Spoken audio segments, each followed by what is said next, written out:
सामाजिक परिवर्तन के अग्रदूत, शिक्षा के जनक महात्मा ज्योतिबा फूले, आरक्षण के जनक कुर्मी राजा छत्रपति साहू जी महाराज, भारतीय संविधान के रचयिता, बौद्ध सत्व, भारत रत्न परम पूज्य बाबा साहेब डॉक्टर भीमराव अंबेडकर, दलितों, पिछड़ों, गरीबों, मुस्लिमों और आदिवासियों को राजनीति की मुख्य धारा में लाने वाले वामसेफ डीएस4 बहुजन समाज पार्टी के संस्थापक मान्यवर श्री कांशी राम साहेब एवं बहुजन समाज में जन्मे उन तमाम संतों, गुरुओं और महापुरुषों के चरणों में श्रद्धा के सुमन अर्पित करते हुए साथ ही बहन कुमारी मायावती जी को अपना आदर्श नेता मानते हैं। और आज बिहार गढ़िया समाज के मिलन समारोह में हमारे बीच में उपस्थित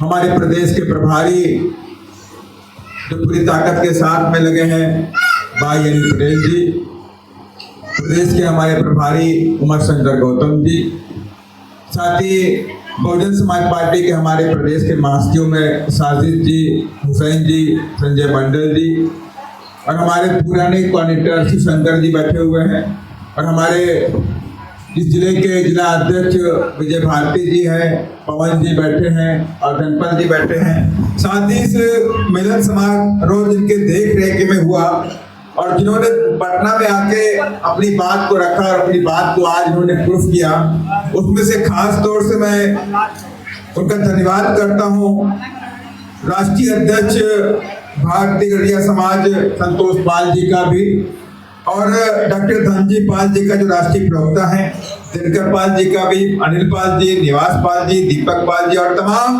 मेरे सामने बैठे हुए पाल समाज के माताओं, बहनों, बुजुर्गों, युवाओं, आप सभी लोगों में क्रांतिकारी जय भीम कर रहा हूं।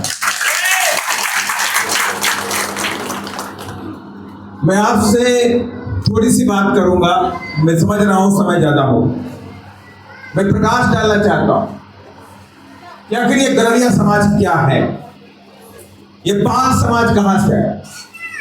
कभी सोचा आपने गढ़िया समाज कहां से आया, पाल समाज कौन थे, आज ये कौन लोग हैं जो मजबूर हैं बकरी चलाने के लिए, भेड़ चलाने के लिए। कभी इतिहास जाना है आपने? कभी इतिहास में बताता हूं, इस देश में 400 साल तक आपने शासन किया है इसी देश में। हर्षवर्धन के शासन के अंत के बाद बिहार में गोपाल जो गढ़िया समाज का व्यक्ति था, उसने अपने पाल समाज के वंश का स्टार्ट किया।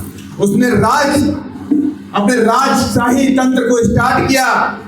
750 ईस्वी से लेके 1200 ईस्वी तक 350-400 सालों तक इस देश में अगर राज किया है तो पाल समाज के, गढ़िया समाज के लोग। और जो इतिहास में आपको देखने को मिलता है, और उस वक्त ये पाल समाज इस देश में बौद्ध धर्म को मानता, बौद्ध धर्म को मानने वाला समाज था।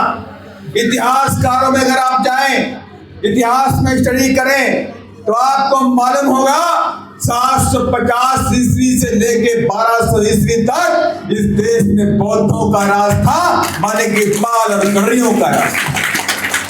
उसके बाद उनके वंशज देवपाल ने, धर्मपाल ने इस काम को आगे बढ़ाया और देवपाल ने आसाम, उड़ीसा और मध्य प्रदेश तक अपने राज्य को बढ़ा दिया। और उनके वंशज धर्मपाल ने कन्नौज तक अपना कब्जा बरकरार रखा। अब आप समझ लीजिए कि पाल समाज कोई इतिहास से बकरियां चलाने वाला नहीं था, ये गरीब नहीं था। इसको साजिश के तहत गरीब बनाया गया, गुलाम बनाया गया, उसे बकरियां और भेड़ चलाने के लिए मजबूर किया गया। और इसलिए मैं आप सबसे कहना चाहता हूं कि कोई कमजोर समाज नहीं है। ये देखने में लगता है सीधा है, जब अपने में आ जाए तो मध्य प्रदेश का राजा रामपाल भी बन जाता। मालूम है कि नहीं मालूम है? राजा रामपाल जो बिहारों का शेर बोला जाता था, जिसकी बंदूक की आवाज से दूर दूर कोसों कोसों सामंतवादी कांपा करते थे, वो है ये इतिहास। इसलिए अपने इतिहास को जानना जरूरी है। और बाबा साहब और मास्टर कांशीराम साहब कहते थे, जो कौम अपना इतिहास नहीं जानती वो कौम कभी अपने इतिहास को बना नहीं सकती। इसलिए अपने इतिहास को जानने की जरूरत है। और मैं आपसे कहना चाहता हूं, जो संतोष पाल जी ने मुझसे वादा किया कि बिहार के अंदर 5 समाज, गौरिया समाज एक वोट बहुजन समाज पार्टी को देने का काम करेगा। निश्चित तौर से आपका वादा पूरा होगा तो बहुजन समाज पार्टी आपके वादे से पीछे करने वाली नहीं है। आपने जितना मांगा है उसका 25% फालतू देने का काम, ये ताकत है।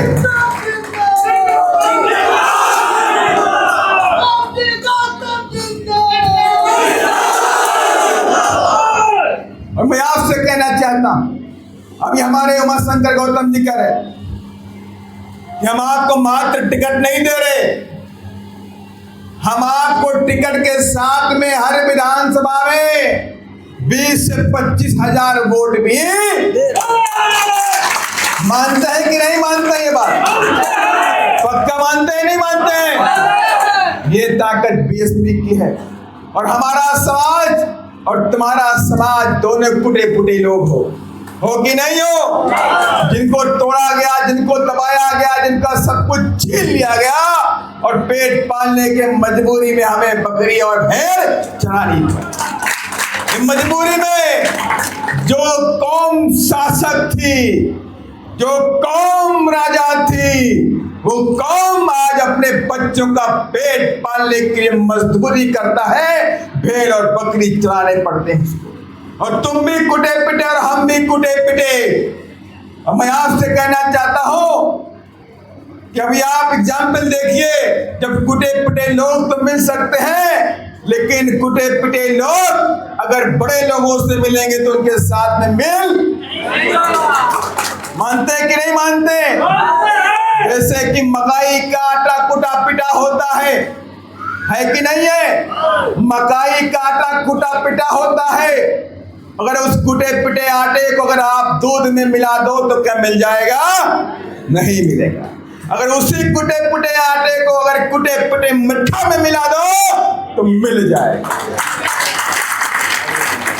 मानते कि नहीं मानते? हम भी कुटे पिटे और तुम भी कुटे पिटे। और इस दोनों कुटे पिटे लोगों ने कहा बिहार में सत्ता की चाबी अपने हाथों में लेकर रहेंगे। अभी हमारे संतोष पाल जी बता रहे थे, कैमूर की घटना बता रहे थे। कैमूर में एक हमारे गौरिया समाज के भाई अपनी बहनों को लेकर के जा रहे थे। एक पिकअप वाला आता है, उनकी बहनों को रौंद के चला जाता है। पुलिस आती है, उस पिकअप वाले को भगा देती है, भाग जाओ, बहुत घड़िया मर। लेकिन ये नहीं सोचा कि उस गौरिया समाज के ऊपर क्या बीती कि जिसने अपनी मेहनत से, अपनी बदौलत, अपनी पूंजी को गंवाने का काम किया। कोई पार्टी नहीं आई,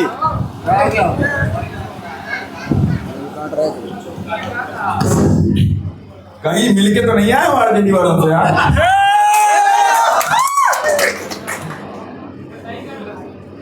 वहां कोई नहीं गया, न बीजेपी गई, न आरजेडी गई, न उधर वो लोक जनशक्ति पार्टी गई, न लोक मोर्चा गया, न कोई मोर्चा। लेकिन उस गौरिया समाज की हेल्प करने के लिए बहुजन समाज पार्टी के नेता एफआईआर हुआ। एसपी बोलता है नेताओं से कि अरे तुम्हें क्या पड़ी है, उसकी बहनें मर गई, तुमसे क्या पड़ी है? उसने कहा ये मेरा बहुजन समाज का भाई है, उसके साथ अन्याय बहुजन समाज पार्टी नहीं बर्दाश्त करेगी। हम उनकी लड़ाई लड़ते हैं और लड़ते रहेंगे। और जहां पर भी ऐसी घटनाएं घटती, हम जात नहीं देखते कि हमारे किस जात का भाई। अगर वो मेरे बहुजन समाज का है तो हम जाएंगे उसके अन्याय के साथ में उसकी लड़ाई लड़ने का काम न्याय के लिए बीएसपी का कार्यकर्ता करता है। और ये बात अलख निरंजन पाल जी भी जानते, हमारे मंच पे बैठे आपके समाज, हमारे प्रदेश के महासचिव, ये बीएसपी कभी भेदभाव नहीं कर। बहुजन समाज पार्टी बहुजनों की अपनी पार्टी है। मैं कहना चाहता हूं कि उमाशंकर गौतम जी ने उत्तर प्रदेश के तमाम नेताओं के नाम गिना दिए जिनको मान्या बहन जी ने अर्थ से फर्श से अर्श तक पहुंचाने का काम किया। कोई उनका वजूद नहीं था लेकिन उनको मंत्री बना दिया। एसपी सिंह बघेल को जो लोकसभा हार गए उनको भी बहन जी ने राज्यसभा पहुंचाने का काम बहन जी ने किया। अगर कोई देश में पहला गड़रिया समाज का बच्चा राज्यसभा के अंदर पहुंचा तो पहुंचाने वाले बहुजन समाज पार्टी और हमारी नेता बहुजन समाज पार्टी की आदरणीय बहन तुम्हारी मायावती। और आज भी आपको मैं बताना चाहता हूं, उत्तर प्रदेश के अंदर आप जानते हैं उत्तर प्रदेश में शेर का बच्चा विश्वनाथ पाल आज पूरे देश के अंदर दहाड़ने का काम कर रहा है। और यही नहीं, मध्य प्रदेश के अंदर प्रदेश का जो उपाध्यक्ष है वो सुनील कुमार बघेल है जो भिंड का रहने वाला है। और हमने वहां पर भी भिंड के अंदर भी हमने 2 टिकट गड़रिया समाज को देने का काम किया। उसके बाद हमने 2 टिकट बालाघाट में देने का काम किया।